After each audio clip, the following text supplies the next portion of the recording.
Hello, everybody, and welcome to episode 67 of Awakening to Ascension. I will be your host today, Janae, and I'm joined here with Alex and Marlene. And today's topic is understanding the dream state. I think this is going to be quite an interesting one because there may be different interpretations of this. And you know, oh, this is such a, oh man, because I receive much in my dream state. And it's because I ask to receive before I go into a dream state. So I'm going to open the floor up before I share anything personal, because I guess it will just get the ball rolling and we can play some tennis again today. The game of tennis was a lot of fun. So we're just going to pass the ball around. So who are we passing it to? Alex. Thank you, Janae. Episode 6, 7. Yeah, I still don't know what that means, but the kids are all about it. Anyway, moving on. So the dream state is proof to me that there's something beyond the three-dimensional world. It has been a source of hope for me growing up. And it's so incredible how many different types of dreams you can have. I mean, do you have one of those dreams where it happened a really long time ago when you were young, but it just stays in your mind? And there's probably more than one. Like, why is that dream so memorable while others are not? And then I also hear that we actually dream every single night, but it's actually us choosing to remember the dream in the morning. So those days you're like, oh, I didn't dream. You did. You did. You just forgot. And I've got so many different theories about dreams. I think that whenever you go to sleep and you wake up in a dream or you start dreaming, that's actually you waking up in a different lifetime or a different timeline or reality. And then you live an entire day in that life, go to sleep there, wake up in a different life. And then there's also lessons that come through with dreams. I have been able to meet different beings, or I mean, there was actually one night where, yeah, Jesus came through in a dream. That was kind of epic. It was like in a tunnel. There was like a Jesus figurine, lightning bolts coming through. And if you're one of those people that knows how to interpret dreams really well, I would love to get to know you. I would love to meet you because I have so many questions about dreams. Yeah, who wants to go next? Marlene. So thank you, Alex. Every bit of your dream state, no matter who you dream of, is actually yourself. So you've got to learn to interpret. Um, a lot about the dream state is also how you feel in the dream. It's not so much. So you would have a look at, for example, if there is a building. What is the building like? Is the building very derelict? Is it very posh and modern? And how does it make you feel when you're in that dream state? It is about recognizing that the building that you're dreaming of is actually the state of your mind. So if you then look back in your dream as you've woken up in the morning, or if you have a lucid dream and you're able to start translating it whilst you're dreaming, and you think, okay, so how am I feeling? What does this building, the structure, make me feel like? It starts to actually make a lot more sense to you whilst you are putting those pieces into your dream state. If you dream of water, it is a lot about emotion. So that is also another clue. But if you dream of people, masculine, feminine, it is different parts of yourself that is actually coming to the fore to bring your attention sometimes to things that you might not in your everyday conscious waking state have had time to process or think about. Janae, over to you. Thanks so much. So, there's various interpretations of dreams. So, absolutely correct with the sense of it being a mirror reflection of your own self in a dream state, but it's not always the case. It's not always you in the dream. So if you have a dream where there's multiple individuals, it could also be various individuals in your life at that time, various individuals that you may meet later on in life. And I think this is, when we were discussing in, I think it was yesterday's episode, with continuously learning and not knowing, and just understanding, because there's so much information, I think, out there on various topics. And I believe that it can cause confusion sometimes because, and I'll go in more in detail so we understand it. But with a dream, I heard once that you don't hear people talking in dreams. Like there's no voices and no talking. But I hear very, very clear conversations in my dreams. So, sometimes we must just use our intuition with the information we receive on various things that are related to us. And with dream interpretation, it's quite a beautiful gift that one has. But I think there's various interpretations of dreams. So if you're dreaming about spiders, it's not necessarily the fact that spiders are scary. It may be the fact that you are overcoming a fear. So dreams are interpreted in so many various ways and shapes and forms, and you can find dream books. And you can also write down your dreams. So in the mornings, they say that you should keep a dream journal. So as soon as you wake up, you write down your dreams. Sometimes your dreams have there's no sense in any of it, but you write it down so I keep my dreams and I write them down. I have a paper journal and I have it on my phone in my notes as well, depending which one is easily accessible. Sometimes I may not always have my dream journal with me. So when you read your dreams later, it's quite scary because sometimes what you dream has come true. So you may have dreamt about somebody. I'm just giving a random example. Somebody giving you a red rose by a waterfall. And later down the line, that somebody gives you a red rose at a waterfall, or it's someone else who does that. So yes, Alex, I'm going to pass it over to you. I've got more info, but we don't want the ball with me too long. Fair enough. Thank you.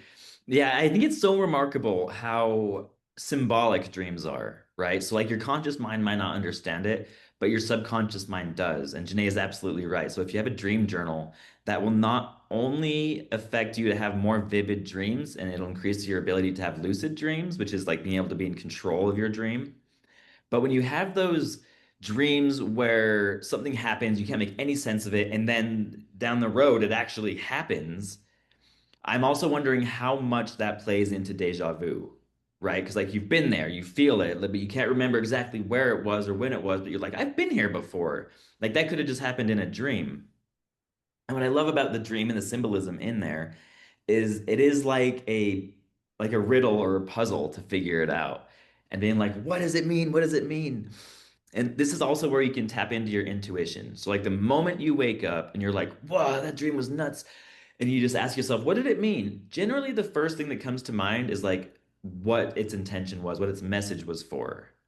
Like you can read into it as much as you want, and you can interpret it or misinterpret it as you please, but your subconscious mind already knows what message was supposed to come through just for you to benefit and grow.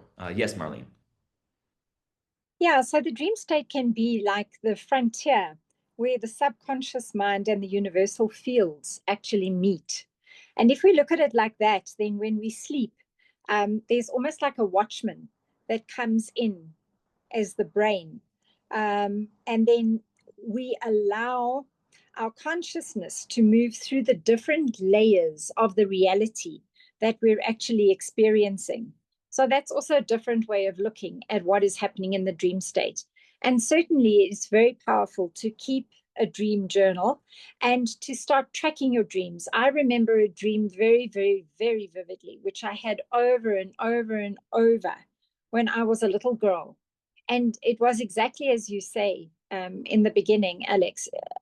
I still actually don't know why I haven't figured it out yet as to why that dream, that particular dream, just kept recurring, recurring, recurring. I can still remember lying in my bed and how I actually felt when I had that dream. And it actually never ever changed. So one wonders, and sometimes the pieces of the puzzle start to form, and we can understand a little bit more. And sometimes in a precognitive state, you're actually plotting a timeline in your life whilst you're dreaming, which is also very interesting, but it takes time, and the consciousness to sit with these things. And then sometimes also very intriguing to actually ask other practitioners, because Carl Jung has got a lot with his studies. So if ever you have psychologist friends and so on, to find out what they think about the dreaming and the dream state is also mighty insightful. Janae. I just want to touch quickly on that deja vu that Alex brought up. So deja vu essentially is your higher self. So you've had that dream, and in this being, you experience it. So it was in the dream state that your higher self came through and that scene was playing. And then in reality, that scene plays out and you have a remembrance. They say that when you have deja vu, it's a sign that you are on the right path. And I've always, always, always really, really resonated with that. And when I dream, so sometimes dreams aren't always needed to be interpreted. And I say this because dreams can also be downloads. So I received a download in my dream state. I went to bed and I dreamt and I saw everything. I dreamt exactly what needed to happen, who was involved, where it was going to be, how it was going to be done, everything. And it was a dance competition that I created. The next morning I woke up and I sat and I wrote the whole thing down. I wrote down exactly what it was going to be, how it was going to go down, who was going to be in it. And 6 weeks later, the dance competition happened. So sometimes our dreams aren't necessarily meant to be interpreted as something deep and meaningful that's happening in your life. Sometimes your dreams are downloads for you to receive to action in reality. That's why they say it's so important, the hour before you go to bed and the hour that you wake up in the morning is so vital to your subconscious, because what you are watching first thing before you sleep, first thing in the morning when you wake up and the last thing you do when you sleep, plays a massive role in that dream state that you go into. So sleep meditation is, I couldn't be an advocate more for sleep meditation, because that's when I was having my most vivid dreams, was when I was doing sleep meditation. And this may just be as a message and a sign for me to start doing sleep meditations again, because dreams are coming very heavily as a message for me lately. So if you do a sleep meditation, it puts you into such a relaxed state before you sleep. Doing a bedtime yoga, where you literally do yoga in bed. It's so fun. It's so cool. Then you do a meditation and you go to bed. Those dreams, man, if you go to bed with an intention as well, ask, say, spirit guides, ancestors, my higher beings of light, God, angels, all of my people, my peeps, please, if there's something you need me to know, if there's a message you need to give me, please give it to me tonight. If you want an answer on something specific, ask a question. It will always come through. And if you don't receive it that evening, keep asking until they come through. Because like Alex said, you don't always remember your dreams. So Yes, Alex. Sorry, Yeah, thank you for Marlene. bringing up the sleeping meditation. Well, whoever wants to go. Do you want to go? Yeah, you can go. I'll wrap it up afterward. No? Okay. All right. I'm gonna keep going. All right. So I'm glad she brought up the sleeping meditation. Because as some of you may know, I have had insomnia for a very long time, and falling asleep was very, very difficult. And then when I found out, so I got into meditation, I'm like, well, if I'm gonna lay here awake, might as well meditate. And then I incorporated that and breath work into right before the meditation, and it creates such a sense of calmness and comfort. And just like she said, going to sleep with intention. So I think it was from the book, I think it was called The Science of Sleep. I can't remember the title exactly, but the point was if ever you have like a problem that you have in your mind and you just like it's keeping you awake, you just like can't get an answer to it, like write it down next to your bed on paper, and when you wake up, you're going to have the answer to that problem. And if you set an intention to learn something, feel something, or just to have fun. A lot of us don't have enough fun in our conscious lives. So that's another reason for dreaming. It might not have to be a message. It might not be seeing the future. It might just be you letting go and having fun. Your inner child wants to come out and just play. And sometimes that's all dreams are. They're just your subconscious mind telling you, time to relax, have some fun. Yes, Marlene. Yeah, it's like a download. Absolutely. Just get it all out and relax and get it to go. The other thing that I have tried personally, and it kind of works really well, is to have a nice big glass of water before you go to sleep. So, in other words, the hydration of your body also helps you whilst you're sleeping and dreaming. And then to say 10 times before you go to sleep, I'm going to remember my dreams. I'm going to remember my dreams. So you have your glass of water first, and you say that 10 times before you lay your head down. And as Janae has said, you can then do your sleep meditation and put yourself to bed in that way. Before we wrap up, I just also want to, we say there's an intention that we always have before we go into any practice, but there is also always something so vitally important, and that is protection. Protecting your dream state is also very, very important. The higher you are in light, the more you can attract. So before you do go to bed, you must say that you do not give consent to any other being to enter your astral travels, for any other person to come into your dream state, and you are not open to have them there without your consent. So you only have beings of light and love in your dream state. So, as Marlene said, you say 10 times, I'm going to remember my dream, but also have that protection before you go into a dream state. Sleep meditations usually do guide you quite beautifully with that. So, that's what I wanted to end with. Thank you, Janae.